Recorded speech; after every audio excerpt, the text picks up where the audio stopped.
Now, this may come surprise to a lot of folks. First of all, obviously, I've told you my story from childhood. I'm a brown skinned guy, right? Brown colored guy. So, and that's the beauty of it, is that people in DOT staff used to come and complain. I said, "Oh my God, you got to know people in high places. You got to be part of the clique. You got to part of the inside group and all that stuff." And I would look at him and say, "Have you looked at me? Do I look like an inside group here?"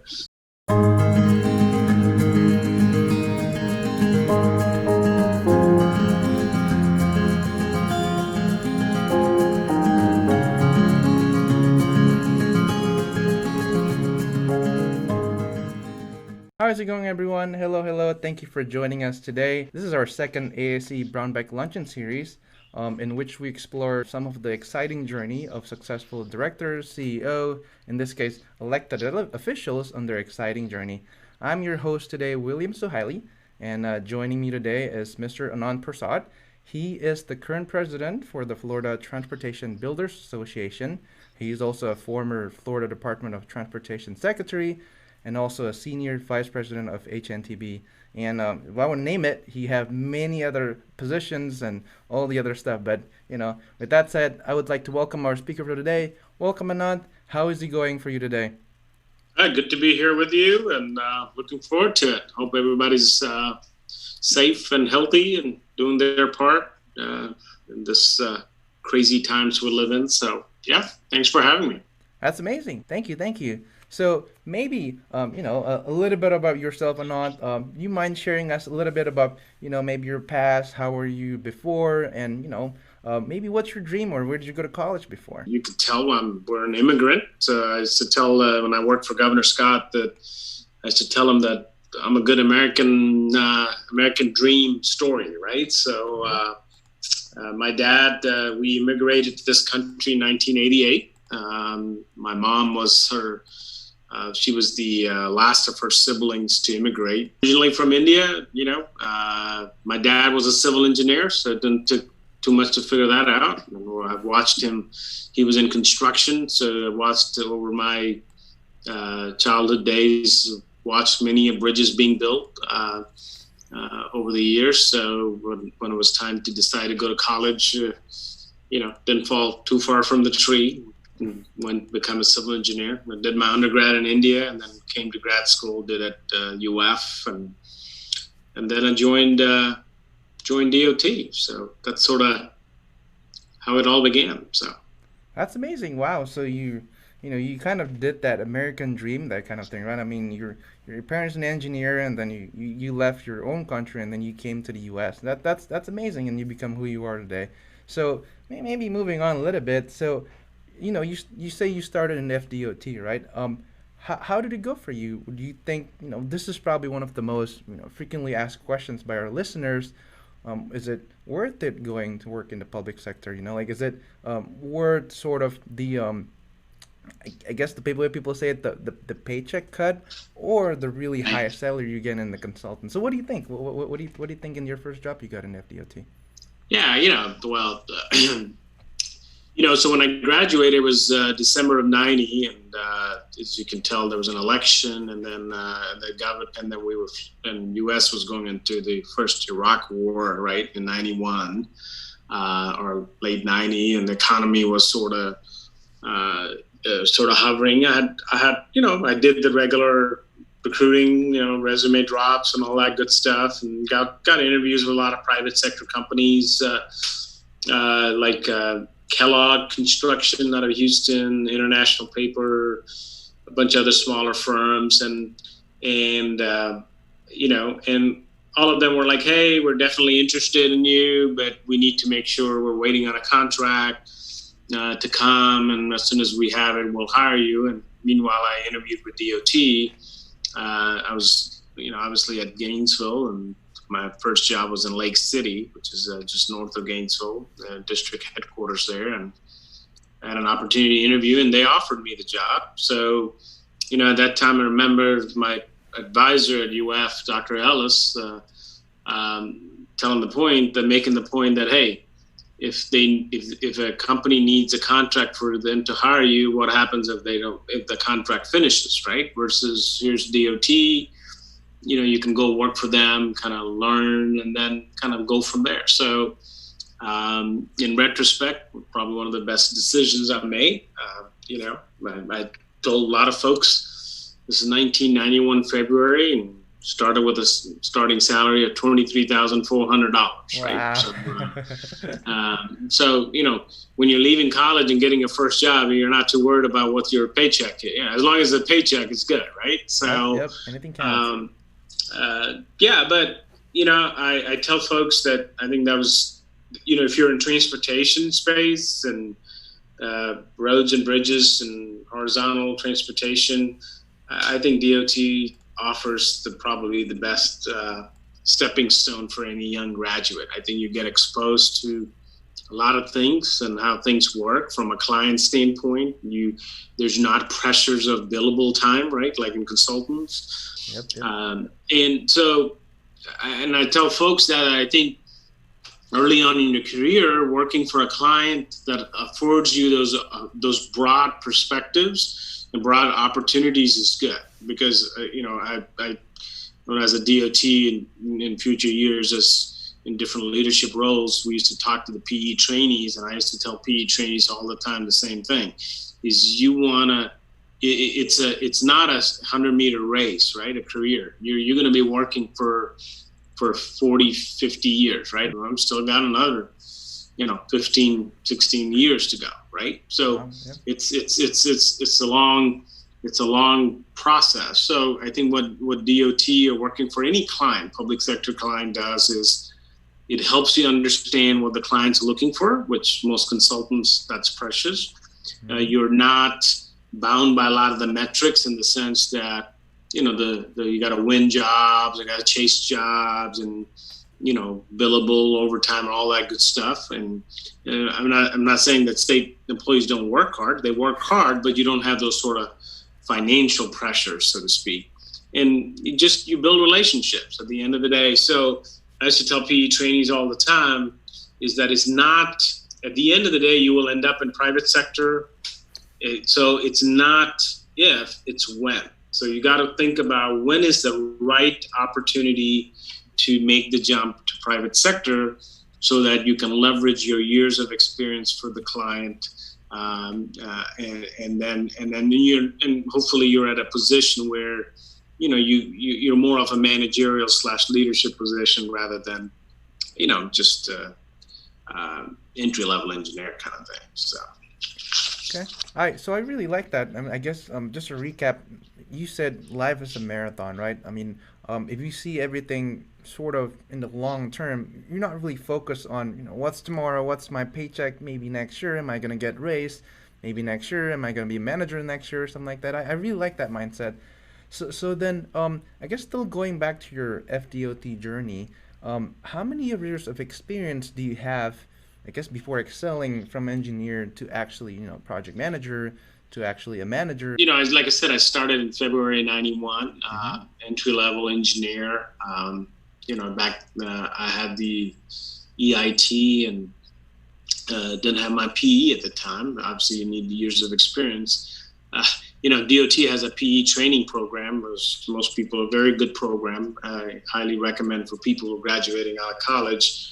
I had applied to the PE training program, and they didn't select me because I had an undergrad degree from a foreign institution, right? So even though the foreign institution is ABET accredited and UF accepted all the transcript, it was not good enough for DOT. So I reminded the PE training recruiter in DOT for years, I reminded him the story that the DOT PE program was not good enough for them to hire me, So, Wow. but, my sort of thought process was that you ought to have a 3 to 5 year sort of horizon on what you want to do, right? You always should be working towards where you want to get to, right? And that's sort of what I started out as a scheduling engineer in District 2.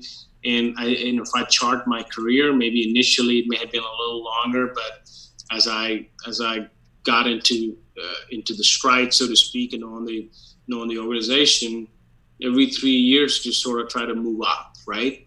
Is to look for that opportunity. So you're always trying to groom yourself to what is your next position is, and that has served well. So, I was from 91 to 98. I was in Lake City. I had different positions. I was sort of jack of all trades. Back then, computers were just making an entry. So I was a scheduling engineer.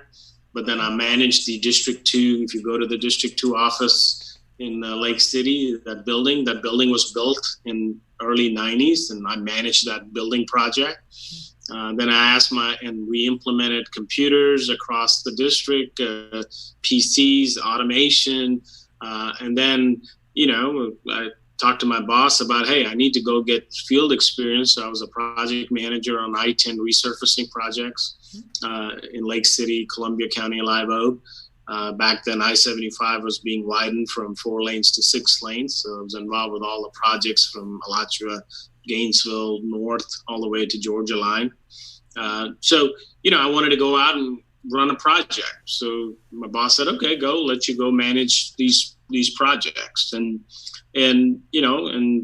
you try to be successful in that. And once you're successful, I was able to then become the resident engineer in Gainesville construction. So able to manage that office. We had about 30 people manage construction projects in the Gainesville resident office, which is about 5-6 counties. And then, you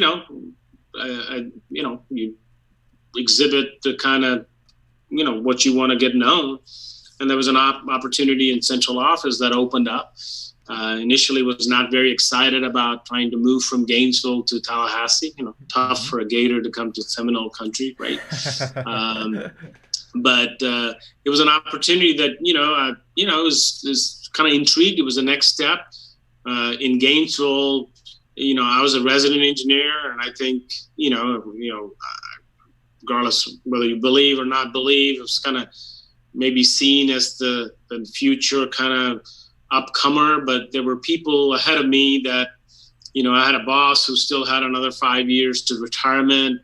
Mm-hmm. The director had another sort of 6-7 years to retire. So, the director retires, am I going to jump my boss for that position? There's a couple other individuals in the district that were very qualified and would have been the competition, mm-hmm. and they ended up getting the job. So, you kind of weigh in all that stuff. It says, do you just wait your time, or here's an opportunity to take a little detour? So I took the chance, come to central office, and I think one of the best moves I made. Became the state construction engineer, a year later director, and then a secretary, then a chief engineer.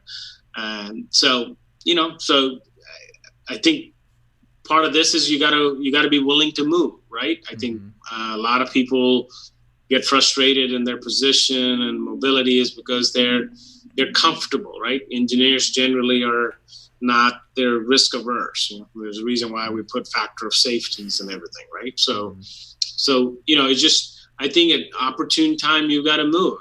There's family issues with it, kids issues with it. When we moved, our daughter was 2 years old, 2.5, so it was easy move. But I think that to larger extent constrained your growth, right?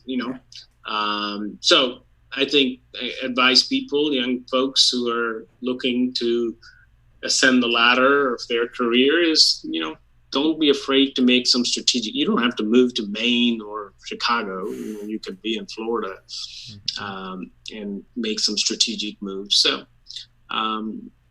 So, I was in DOT till 2008. I was the chief engineer. Okay. Left in 2008 for a 2-year stint with HNTB, and always had an interest of becoming the secretary. And at that time, the secretary that was there in 2008, and she felt like I would be a good candidate and wanted me to come back to DOT, and she was going to serve only one term, and I was, and kind of help me. So again, took a leap of faith again then in July of 2010 to come back into DOT, yeah, worked out. So yeah. Wow. Okay. I really like that mindset, by the way.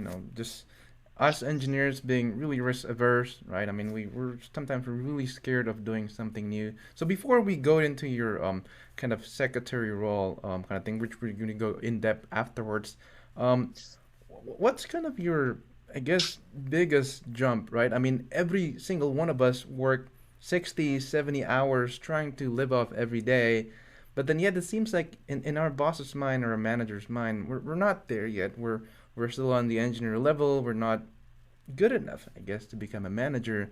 So how did the jump for you start, I guess, from there? And then I know it seems like after that jump you seem to just excel really rapidly, but Yeah, I think it depends on individual. You got to kind of see what it takes to be a manager. You got to demonstrate the skills. You need to kind of challenge the status quo and be forthright. Uh, be engaged in providing constructive feedback and how to grow the company and how to grow. And some bosses allow you to do it, some hate it. Well, if you got a boss who hates it, then you probably ain't going anywhere in that company, right? that's right. So it's you got to look at it. I've been very blessed to work with some great managers. The current secretary, DOT Secretary Tebow, he was my boss for 4 years, and Wow. Okay. I was his sort of boss. Not sort of, I was his boss for a period of 5 months, and then he left. The department. But Kevin was a great boss to work for. He drew a box to where for you to operate, and he asked folks to have, he kind of still uses the phrase, have the fire in your belly, and challenge the status quo, and I appreciate of him allowing me to do that, and just because you professionally bring up some things that you and your boss defer, or your boss has an interest in your success. That's true. That's If true. the boss is insecure in himself, then I'm not sure you'll be successful, right? Yeah, And 100%. and I've had bosses who tell me is that you always need to groom who your successor is. So who's going to take your job? You need to be looking what job you want, and you ought to be training somebody who's your successor, right? Yeah. And so that just now there's some people who are very comfortable in being project managers, running projects and designing construction, and they're very comfortable with that. And there's a value for it. I know in HNTB we always were looking for project managers, right? And some people are not. They don't want to deal with the leadership, managing people, and all that other stuff that comes. They're just focused on pure engineering, and which is great. But I think that's something people have to figure themselves out where they are. That doesn't mean one's right or wrong. And there's quite a few project managers who are very successful. But I will tell you, for project managers who want to stay in that space of just running the big projects or designing the big projects or planning the technical aspect of it, what I see is those folks, I think they're more successful when they're willing to move. At least in my 5 years with HNTB, I've seen project managers who are very successful, or officers of the company, or senior VPs of the company. They moved around the country, Wow. they moved around the country from big job to big job. So it's got to, if you want to get just hunker down Orlando or Tampa, obviously there'll be growth potential, there'll be income growth, but it may stunt your ultimate growth from financially, and also be the top in your peer group if you're geographically bound, so to speak. That's amazing. Wow, I really like that, just having that mindset of, being really bold, to move around and just getting to excel your career. All right, so going back to your kind of secretary position, everyone was wondering, I guess, how do you become an elected official, right? I mean, do you have to go lobbying? Do you have to know what kind of connections did it take to get there, right? I mean, all of us are working day-to-day job, working designing and all that. I mean, that seems to be just out of our mind. That's just how is it to be there? So. Yeah, so it's an appointed position. So Mm-hmm. I didn't run for elections, thank God. But it is an appointed position. It has to be appointed by the governor and then confirmed by the state senate. So there is a process. Mm-hmm. Now, this may come surprise to a lot of folks. First of all, obviously, I've told you my story from childhood. I'm a brown skinned guy, right? Brown colored guy. So, and that's the beauty of it. Is that people in DOT staff used to come and complain. I said, "Oh my God, you got to know people in high places. You got to be part of the clique. You got to part of the inside group and all that stuff." And I would look at them and say, "Have you looked at me? Do I look like an inside group here?" You just work hard. You just work hard, build relationships. You never know when those relationships come in support of it. Obviously, we talked about having good managers, good mentors, and they'll be helpful. Add it into what you want to do. The governor never asked me. I guess they could. I don't know if they can find it out or not, but I was not even a registered Republican at that time. I'm not a registered Republican right now. I'm an independent. Wow. I think back then I was maybe a Democrat, and he was a Republican. So, the governor never asked me in the interview, "Are you a Republican?" I think he just wanted, and like I said, I was building relationships, and there was folks who knew the governor at that time and said, "Hey, this guy's good. He's worked his way up from bottom up to the top. He's a problem solver. He's not a, no, and he's willing to think outside the box." The governor was looking for somebody to kind of get our economy going. Back then, it was 11% unemployment. Fortunately, now we're at 12.5, 13 because of the COVID. Rough, yeah. And so governor was looking for somebody to think, kind of energize the troops, think out of the box, and let's get the economy going, create jobs. And he felt transportation was one of the key elements. So, I interviewed with him, gave him my thoughts on what department can do and what we can do to help advance his goal of creating 700,000 jobs in 7 years. And it was, it all worked out. Along the way, there were people that you come across that I met. I met folks and I built relationships with some folks who were 20 years ago, 30 years ago, who knew the governor and, could put in a good word. So, it's just the relationship that I built and cultivated in early 90s came full circle to aid and nudge in me becoming the secretary. So it's important, right? So it's a relationship business, right? Mm-hmm. And so and going back to the legislature, I think a lot of people talk about politics. It's all politicians are normal people like you and me, right? They have a family, they've got a job, they got elected. Well, some have egos, but most generally people are just like you and me. And you just got to build that relationship, and I enjoy that part of it. I enjoy the legislative lobbying part because lobbying, people say, lobbying sort of bad word. It's nothing but building relationship. You're building a relationship and then you're advocating for your interests, right? And, in my position, our interest is very, very narrow between the guardrails, just in transportation and infrastructure funding.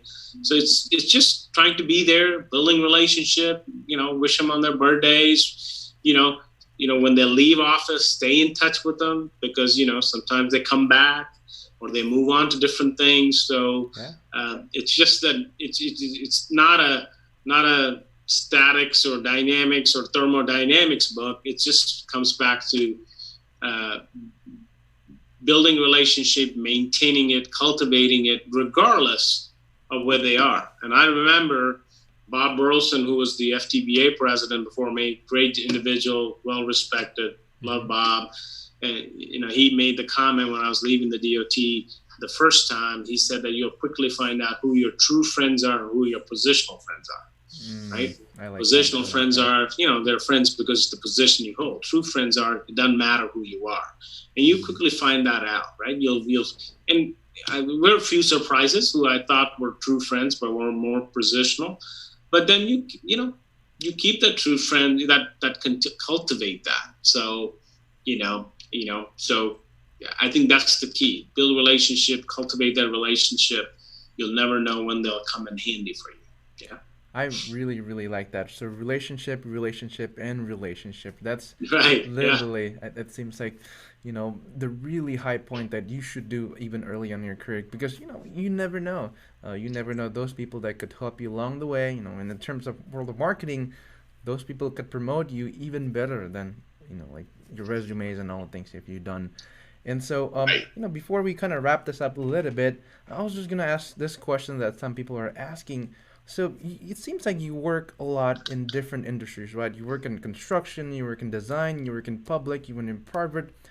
How do you get to be that kind of role, and how do you have that confidence, to lead that people with various different kind of perspective, let alone senators and all the peoples that does not have the same background as you are?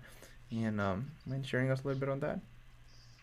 Well, I think it comes back to, again, it is who you are, right? Mm-hmm. Not everybody's secretary type material, and not everybody's that. You got to find who you are and then try to maximize that.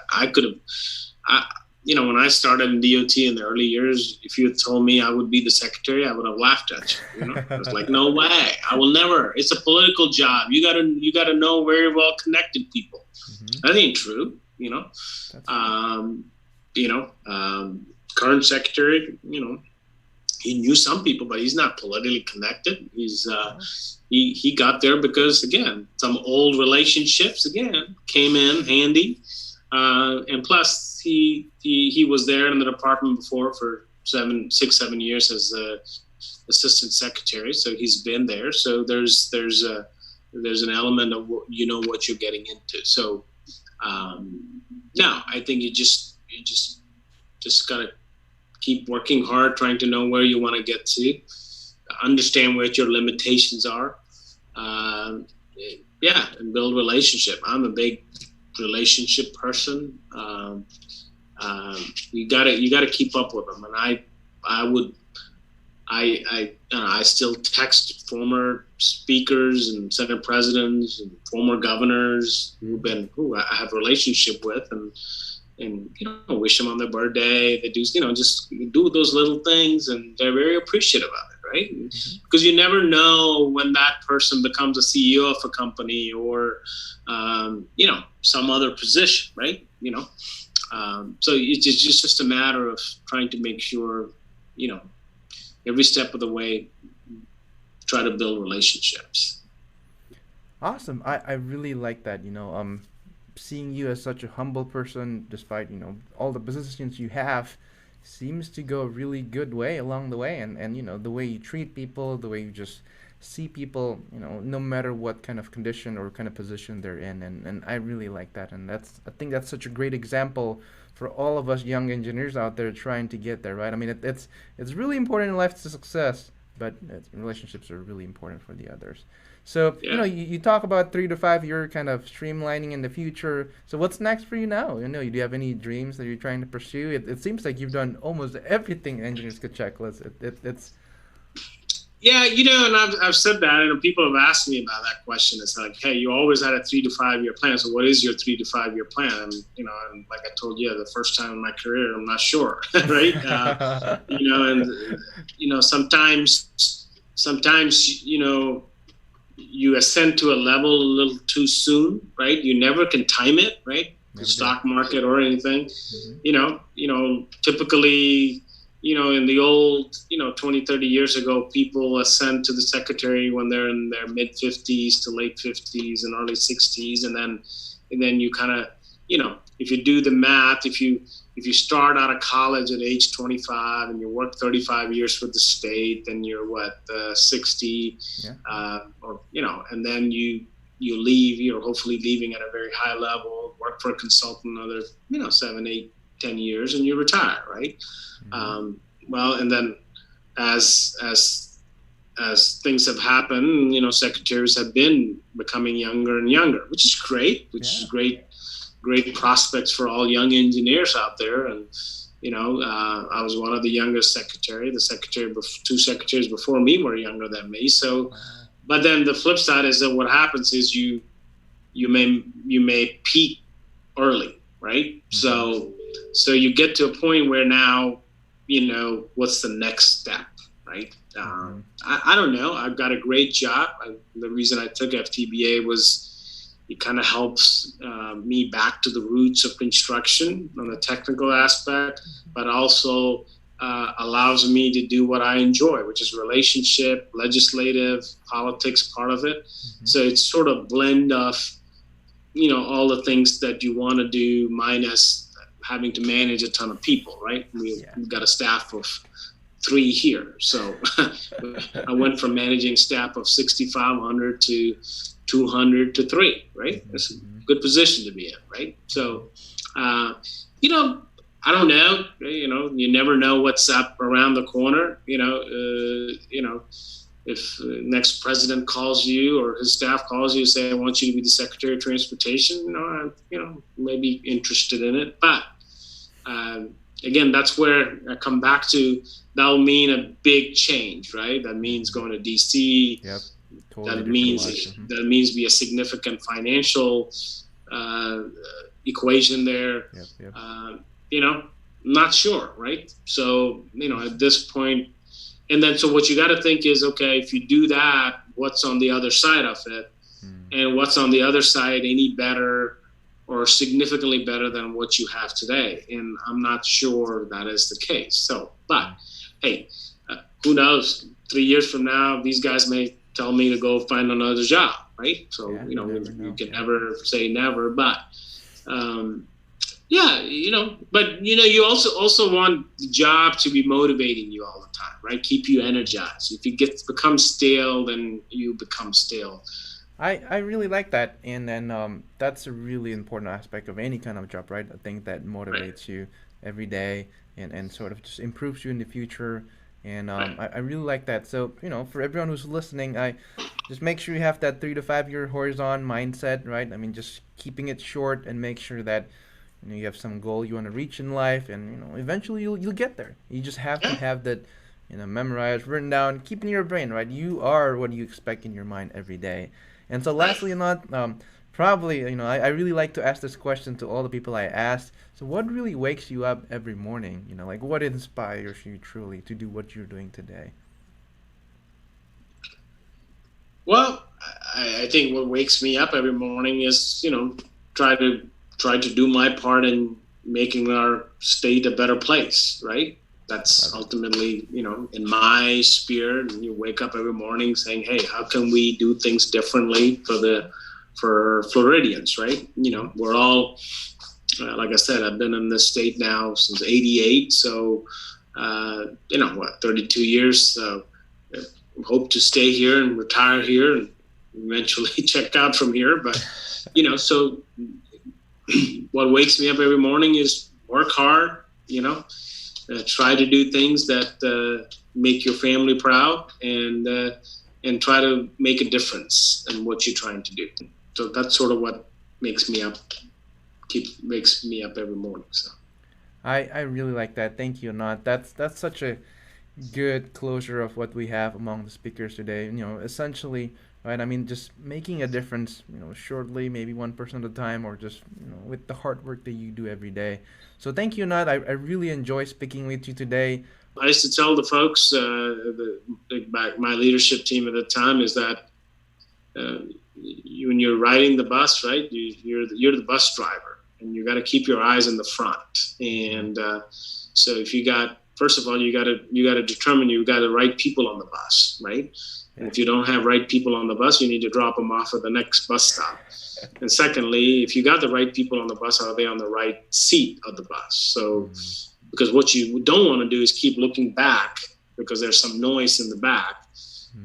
In that case, the bus is going to, you'll be. Thank you. I really like that bus analogy.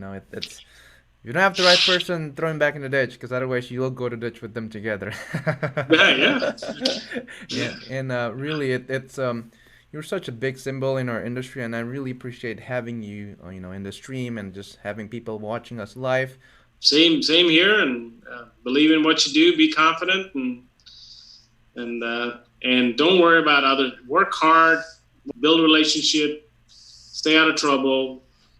And I'm a firm believer and example of good things happen to good people. That's awesome. That's really really awesome. Thank you, Nat. And with that said, have a good day, everyone. Stay safe in this pandemic, and I hope everyone enjoyed the short story we have today.